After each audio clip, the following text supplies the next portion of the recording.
Les innovations sont souvent accueillies avec scepticisme. Qui aurait pu imaginer à l'époque qu'une partie de notre réalité se déplacerait un jour sur un réseau informatique mondial?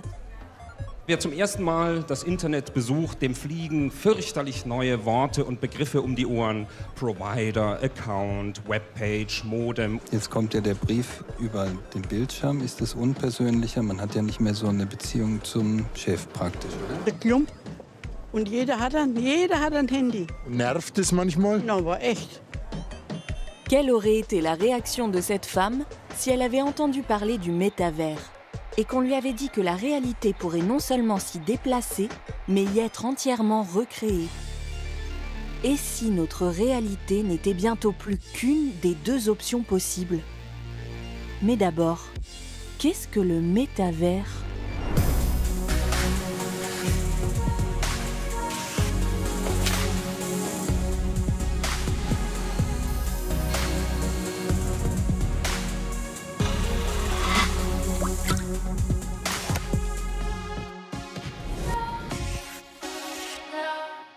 Les historiens ont l'habitude de diviser le passé en époques.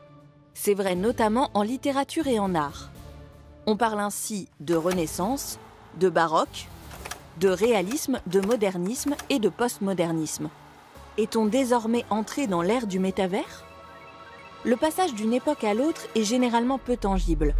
Le métavers, en revanche, se caractérise déjà par une rupture très nette. On peut se glisser dans les images et les espaces virtuels qu'il produit. I think the metaverse is one of the next waves of the Internet. Das Metaverse ist in erster Linie eine Fiktion. Es geht um das Soziale, um gemeinsam zu spielen, um gemeinsam zu arbeiten, gemeinsam zu lernen. Manifestement, les avis divergent quant à la définition du métavers. On pourrait néanmoins commencer par le décrire ainsi. So the metaverse is a series of worlds where people can interact, whether it's for socialization or productivity. And the way that you interact is that you are embodied as an avatar and you use your voice for interaction. Reste à savoir si, lorsque notre avatar se promène dans le métavers, nous nous y promenons également.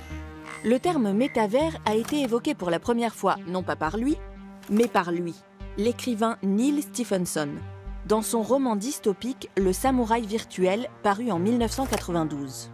Il y décrit une Amérique dans laquelle les industriels et les mafias ont pris le pouvoir, réduisant l'existence à une lutte pour la survie. Pour échapper à cet enfer, les plus riches se réfugient dans le métavers. Ce monde est certes virtuel, mais on peut au moins y faire des achats et rencontrer des gens.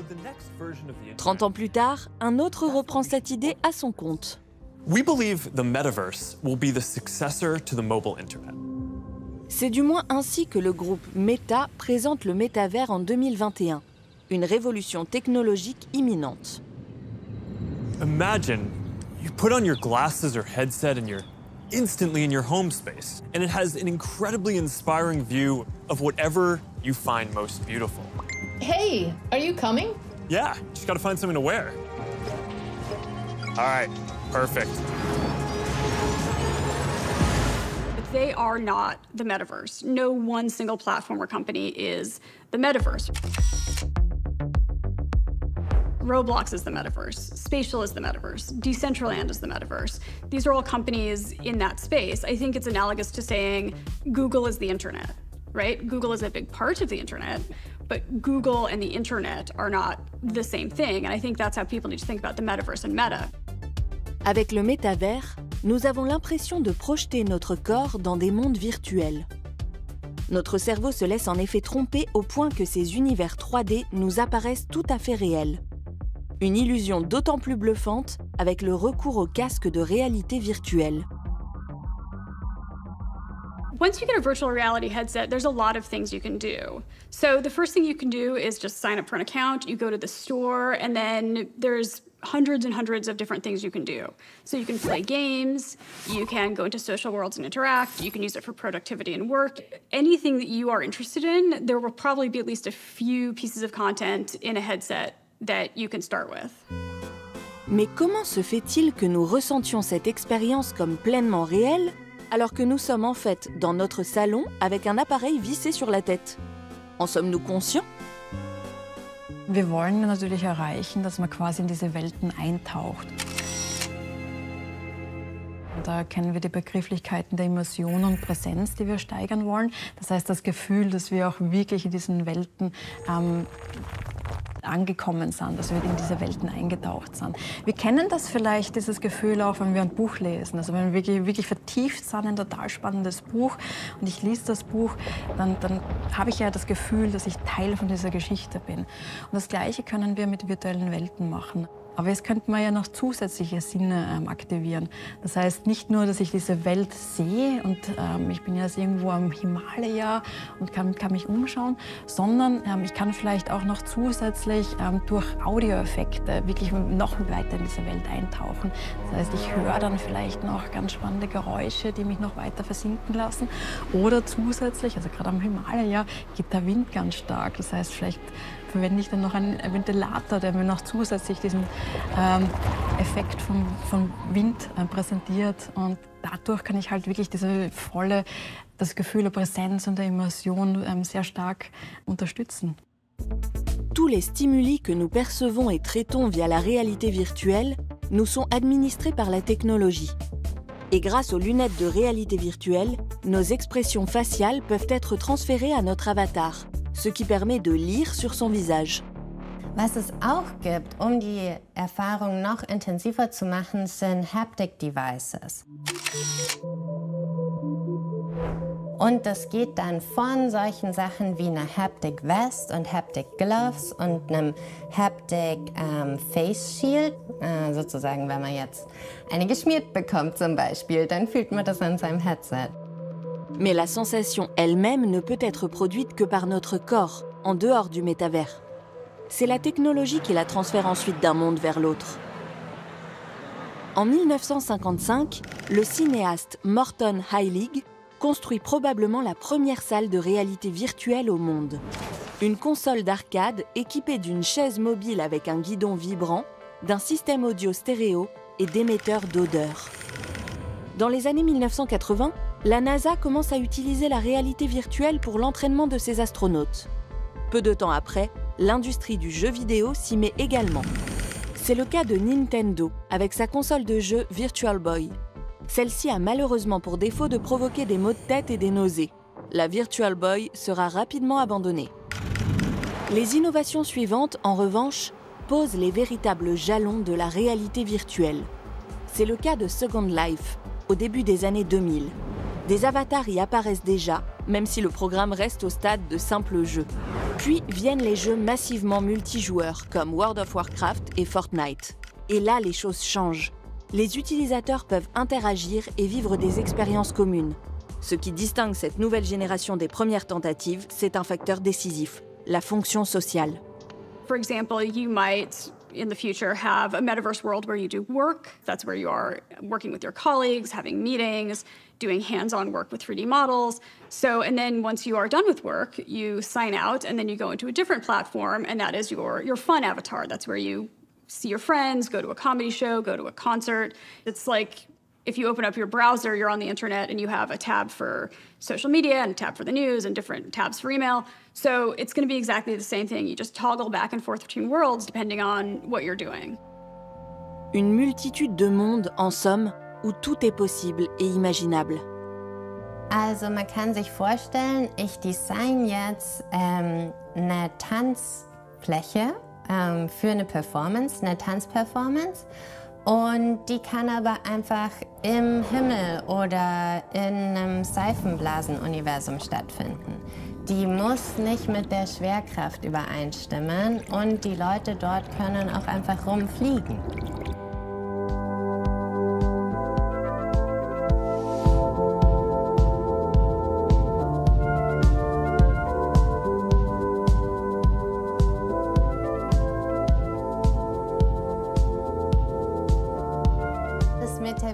Ist so vielfältig.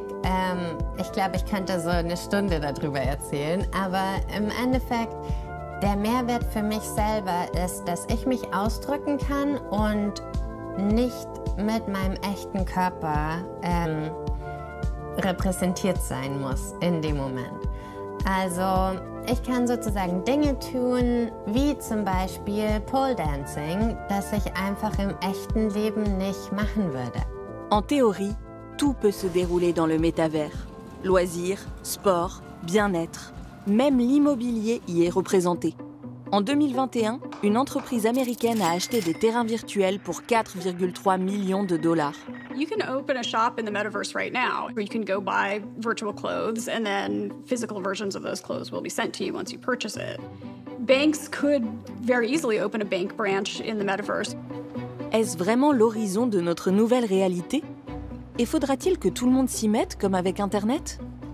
Passera-t-on une partie de notre vie quotidienne dans le métavers? Et qui pense cela possible? Nous vous avons posé la question. Environ 20% d'entre vous envisagent de transférer une partie de leur quotidien dans le métavers.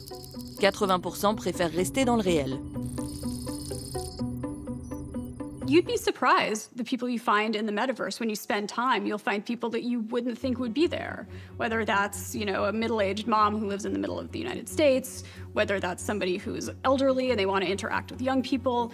There's a lot of different types of people in the metaverse already, but I would say overall it's a younger and more early adopter technologist audience.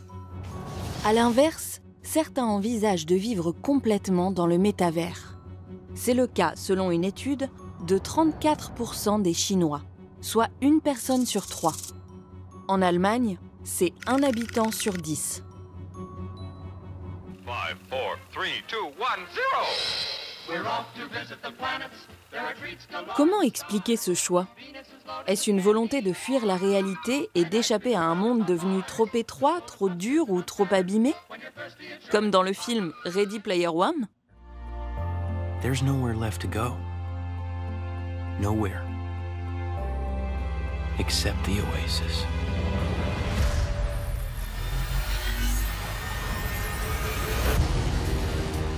A whole virtual universe.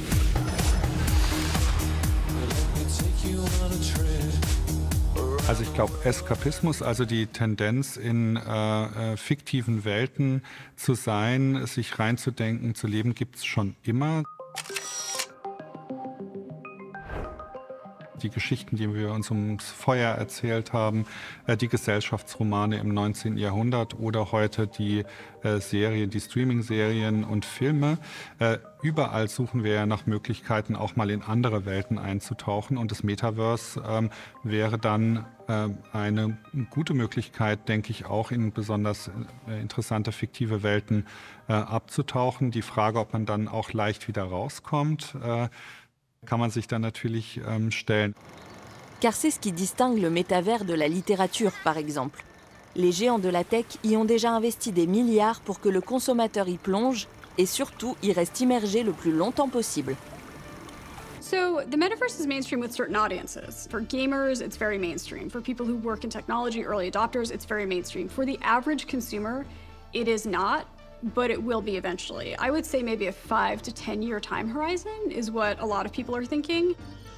Les contours du métavers peinent à se préciser, mais la palette de ses applications potentielles est vaste.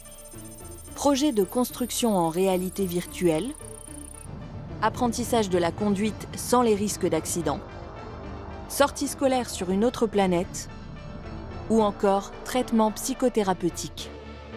Also gerade im Bereich der Psychotherapie, zum Beispiel Verhaltenstherapie, die unterstützt wird durch Virtual Reality, gibt es schon gute Studien, die zeigen, dass es beispielsweise im Bereich von Angststörungen, insbesondere bei sogenannten Phobien, also auf Objekte oder Situationen bezogene Ängste, sehr gut unterstützend wirksam ist. C'est ce qu'a montré une étude de l'université d'Otago, en Nouvelle-Zélande. L'objectif était de déterminer si la réalité virtuelle pouvait aider à traiter les troubles anxieux. Tous les volontaires avaient peur soit de l'avion, du vide, des araignées, des chiens ou des aiguilles. Ils devaient évaluer leur anxiété sur une échelle avant, pendant et après la thérapie.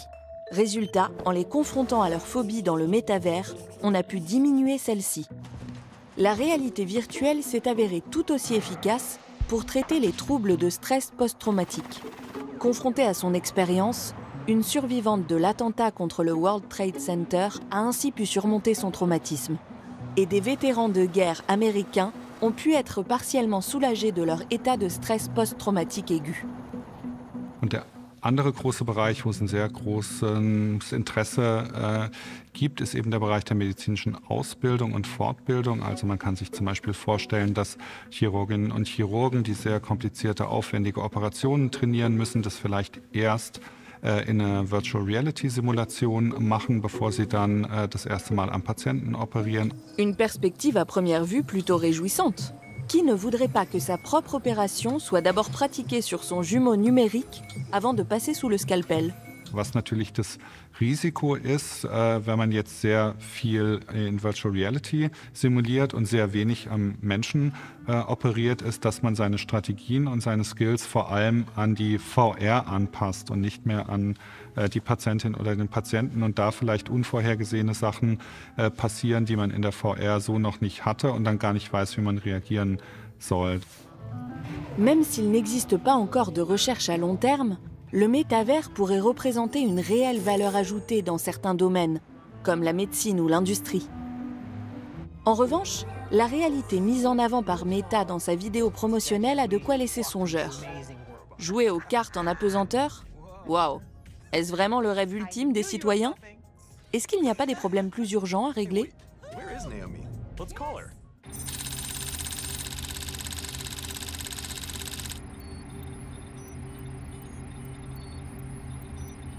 So the real value for society is empathy. And I know that sounds kind of grandiose, so I'll explain quickly.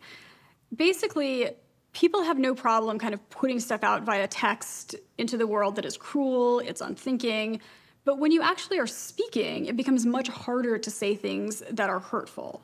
So what the metaverse will do is, because we are using our voices and we are actually interacting with other beings rather than sort of these flat images, it will make us feel like we're actually talking to people again. And that should hopefully make things a little bit more caring, make things a little bit more empathetic and make the space a little bit more positive. Wenn wir diesen Fokus auf Soziale haben, sehe ich als ganz große Chance, dass wir Menschen oder Teile von unserer Gesellschaft inkludieren, die oft aktuell vergessen werden. Menschen mit Behinderungen, Menschen, die es sich nicht leisten können, durch die Welt zu reisen. Les débuts d'Internet étaient porteurs des mêmes promesses de liberté et de participation, des promesses non tenues.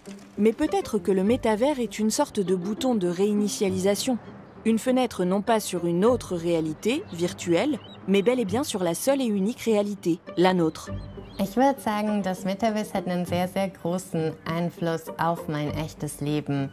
Erfahrungen, die ich im Metaverse mache und Selbstbewusstsein, das ich im Metaverse entwickle und eine Beziehung zu meinem eigenen Körper, die ich im Metaverse entwickle.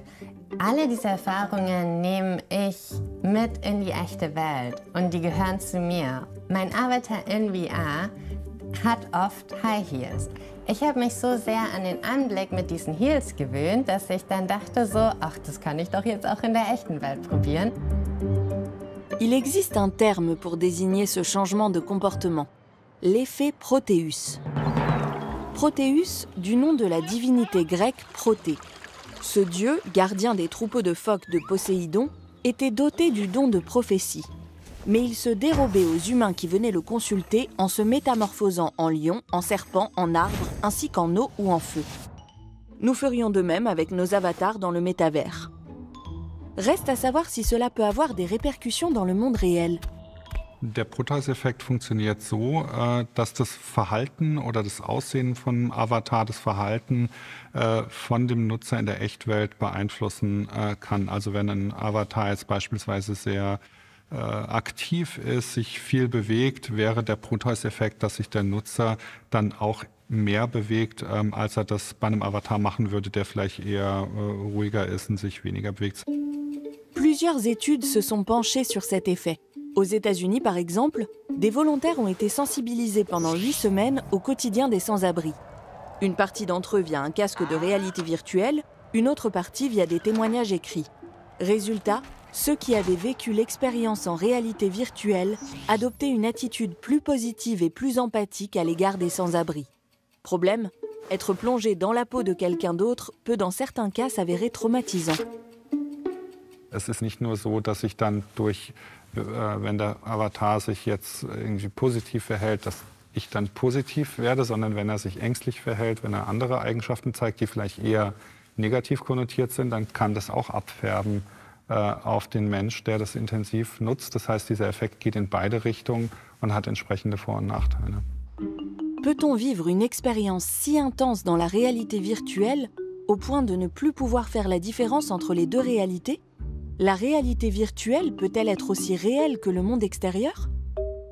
Oft ist es so, dass halt besonders neue, nie dagewesene Technologien auch einen besonders starken Effekt auf uns haben, dass wir, also Sie kennen ja vielleicht viele, die VR schon mal probiert haben, wenn man es zum ersten Mal macht, ist es wirklich oft erstaunlich, wie überzeugend das sein kann. Wenn man es dann oft und regelmäßig benutzt, ist man sich natürlich irgendwann vollständig bewusst, dass man jetzt in der VR ist und jetzt in der realen Welt ist. Wenn man an die frühen Filme denkt, der Brüder Lumière auf Jahrmärkten in Zelten, wo ein Zug gefilmt wurde, der auf die Leute zukommt. Die Leute wussten ja, sie sind jetzt hier in einem Zelt und sehen einen Film, trotzdem sind sie massenweise rausgerannt, weil einfach das noch nie da gewesen war, sie es so in der Form noch nie gesehen hatten und erstmal vielleicht nicht einordnen konnten. Und das ist dann auch eine Frage der Gewöhnung, dass wir einfach mit VR als neues Medium uns über die Zeit dran gewöhnen müssen, um diese Unterscheidung zwischen virtuell und real dann auch kompetent vornehmen zu können. Il s'agirait donc de s'habituer et d'apprendre à se débarrasser de ces réflexes. Mais quid alors des émotions qui rendent justement le métavers si réel? Ein Tamagotchi. Ich werde verrückt. Also aus heutiger Sicht ist ja eigentlich unfassbar, dass hier so ein kleines eiförmiges Objekt mit einem primitiven Display und 3 Knöpfen so starke Gefühle ausgelöst hat. Die Gefühle, die ich habe in Verbindung mit dem, was ich erlebe, sind natürlich echt, weil das sind ja in mir. Das können ja Gefühle der Zuneigung, der Trauer sein oder alles Mögliche. Ob das jetzt ausgelöst ist von so einem kleinen Teil hier oder von einer Simulation auf einem Bildschirm. Oh, what? Es ist geschlüpft. Les expériences immersives de réalité virtuelle pourraient même déclencher des émotions plus intenses encore. Alors, notre flirt avec la réalité virtuelle se transformera-t-il en véritable amour? Le métavers deviendra-t-il une forme d'interaction sociale alternative? Ich glaube, das kann keiner momentan wirklich sagen. Zu mir haben Leute vor 10 Jahren gesagt, oh, VR wird ja bald Mainstream, und wir sind da immer noch weit davon entfernt. Avec les lunettes actuellement sur le marché, ce scénario n'est en effet pas près d'aboutir. Elles sont encore bien trop grandes et guère appropriées à des sessions de plusieurs heures.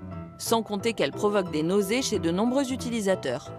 Diagnostic, motion sickness ou cybercinétose, l'équivalent virtuel du mal des transports. Une autre innovation serait en revanche peut-être plus adaptée à la vie quotidienne et au grand public. La réalité augmentée. Ich glaube, dass wir Augmented Reality wirklich sehr stark im Alltag verwenden werden. Also so wie unsere Smartphones jetzt. Dass wir einfach Brillen tragen, die uns ständig weitere Informationen geben oder vielleicht auch Informationen ausblenden. Vielleicht gibt es dann ja auch Werbe- oder Spam-Filter, die mir Teile von der Realität auch automatisch ausblenden können. La réalité augmentée, à la différence du métavers, est une couche qui se superpose à notre réalité, mais sans s'y substituer. Also der heilige Gral wäre wirklich eine Brille, die möglichst leicht ist, die ohne Kabel funktioniert, die ich einfach immer im Alltag verwenden kann und die mir sowohl Augmented Reality-Erfahrung, das heißt, dass ich einfach durchblicken kann, aber vielleicht auch das komplette Eintauchen in virtuelle Welten ermöglicht. Technologisch sind wir aber noch ein bisschen weiter weg davon. Et si c'était là la seconde déclinaison possible de la réalité? Les géants de la tech semblent le croire. Apple a visiblement déjà amorcé le virage vers une utilisation de masse. A stunning new way to use the apps we love. And a magical way to be immersed in entertainment. Nul ne peut dire précisément comment ces innovations modifieront notre rapport à la réalité. La seule certitude, c'est que ces technologies vont déferler sur le marché, car leurs fabricants entendent bien rentabiliser leurs investissements. L'un des enjeux est donc d'instaurer des règles et des normes plus rapidement qu'avec Internet, afin de ne pas reproduire les erreurs commises alors. Le risque, sinon, est de ne plus trouver la porte de sortie vers la réalité.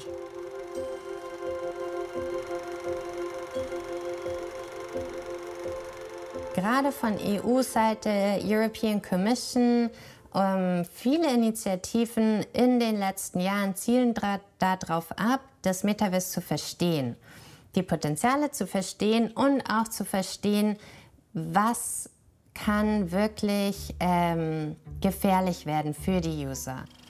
Mieux cerner les potentiels et les problèmes, l'objectif est louable.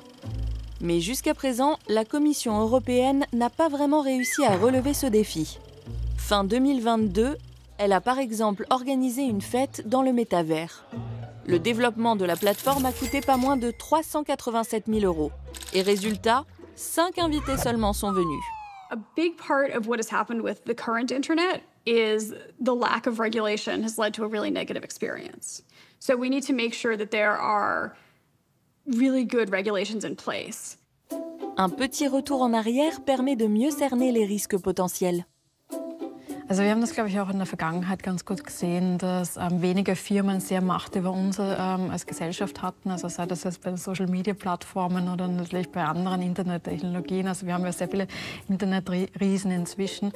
Und deswegen würde ich mir so sehr wünschen, dass mehr Menschen sich auch trauen, seien das jetzt Metaverse, virtuelle Welten oder Virtuality-Anwendungen, selbstständig auszuprobieren. Das heißt, mehr Mut auch zur Technologie, dass wir mitreden können. Eben, um zu sagen, was wollen wir und was wollen wir nicht. So rather than having a bunch of people in Silicon Valley or London or Tel Aviv or New York build the metaverse, we can have people all over the world from every different type of background building the metaverse. Mais quid de notre réalité non virtuelle? Sans doute faudrait-il aller vers plus de déconnexion. Mais le train du numérique semble bien difficile à ralentir. Because we can, weil der Mensch ein Wesen ist, was gerne Werkzeuge benutzt, was gerne ausprobiert, gerne erfindet, wir Dinge miteinander kombinieren, um neue Dinge zu erfinden und zu gestalten. Oft ist es so, dass wir, wenn wir neue Technologien erfinden, noch gar nicht wissen, wofür sie eigentlich genutzt werden sollen. Also gibt es einen schönen Spruch über KI oder andere Kontexte, auch AI, is a solution in search of a problem. Also wir haben hier interessante Technologie und Anwendung und wissen aber noch gar nicht genau, wofür wir es eigentlich benutzen sollen. La conséquence de cet esprit de découverte est notre nouvelle réalité, avec des répercussions bien concrètes pour nous tous. Et c'est ainsi que les mondes virtuels ne le sont finalement pas tant que ça, puisqu'ils ont un impact tangible sur nos vies.